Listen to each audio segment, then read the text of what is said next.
Hey guys, in this video, I want to explain you how you can start getting users without being a marketer or anything similar if you are a builder with a technical background. I believe getting users is probably one of the most difficult things when you are starting out with a technical background. If you already studied marketing or something similar, then it's probably easier for you because maybe you understand better how we think and how we behave. Because more important than learning an algorithm or becoming viral on a specific platform, the most important thing is understanding how we think and how we behave. That's the thing that will get you users on the long run. If this is the first time that you are watching my videos, my name is Justo. I'm creating 12 apps in 1 year or until one of the apps becomes successful. And I recently launched Kobo, an app that helps you create content that gets you users on your software as a service. If you want to check it out, you can search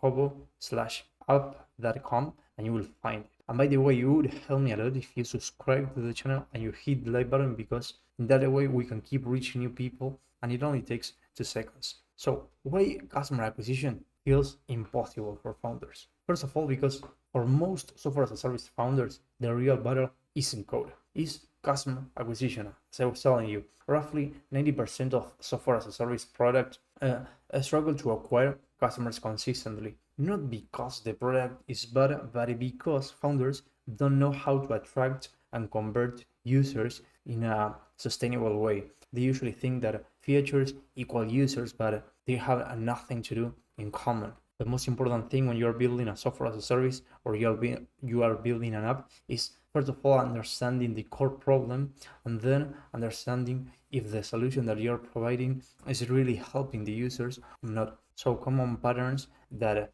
you have probably experienced, I experienced them for myself, is first of all, you build something solid and no one shows up. It does feel expensive and unpredictable because they really are. You get the traffic, but not real customers, because virality is not equal to having to get new users. Marketing feels like a completely different skill set you never signed up for. So many founders conclude, I'm not a marketer, this is, or that's why this isn't working. But if you take a look at the most successful indie hackers, were not marketers. I mean, they were engineers, builders, product people. What they had wasn't marketing talent, they had clarity, systems, and proximity to real users. Just take a look at people like Mark Lowe and you will find out. So how real founders acquired customers without being marketers? So first of all, one of the main strategies is leading with value, okay? Not promotion. Founders who succeeded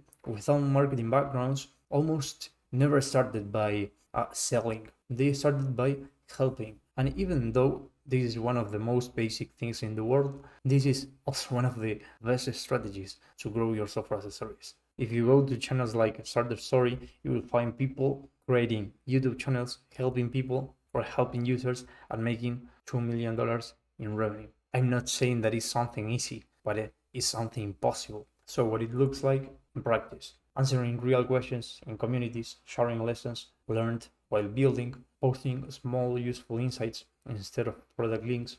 And I believe the best pattern or the best strategy is by doing 90% value and 10% promotion. Now, use organic channels on purpose, okay? You can pick a channel like Twitter and spend like 10 to 20 minutes per day answering questions and posting, and doing it for at least 10 to 20 minutes will help you much more than doing nothing. Something that, even though is basic, a lot of people don't pay attention to this. Talk to people who already know they have the problem, okay? One consistent lesson from indie hacker stories is that the best customers are already trying to solve the problem badly, okay? Instead of convincing people they should care, what successful founders do is, first of all, looking for people complaining, look for people paying for bad alternatives, or look for people hacking together manual solutions. Then you go and talk to them, not surveys, not mass emails, just having meetings, okay, real conversations.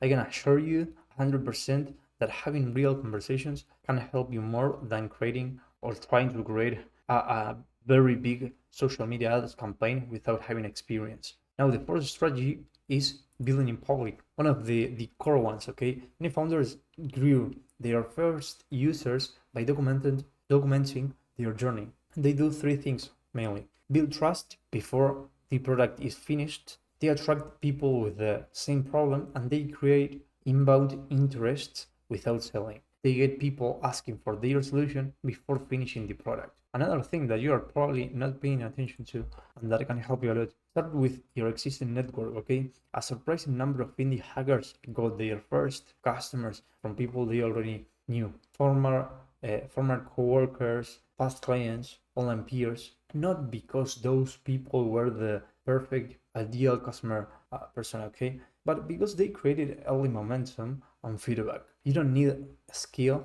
on day one. First of all, you need to do things that don't scale, okay? And this is not something that I'm saying, it's something that YC says, okay? To get your first 100 users. Use referrals instead of ads. Founders who didn't want to run ads often build simple referral loops like free credits, extra features, or free months for people who were recommending the product. And one of the best strategies that you can use, I already uploaded a video about this strategy. Let the product help acquire users, okay? Some of the best acquisition strategies weren't marketing at all. They were product decisions, sharing results publicly, inviting collaborators, unlocking value by inviting others. This is the strategy that Calendly used and led to massive growth. So as you can see, successful indie hackers didn't become marketers. They stopped treating acquisition as promotion after the product and started treating it as part of the product itself, because actually it is part of the startup. Without marketing, I mean, without showing what you are doing, you are literally wasting your time. So I hope this video helped you. If you need help with anything similar, you can leave a comment down below and I will take a look and create a video. Thank you very much for watching. Don't forget to check Kobo. I will leave you the link on the comment section. Subscribe, hit the like button, and I hope to see you on the next video.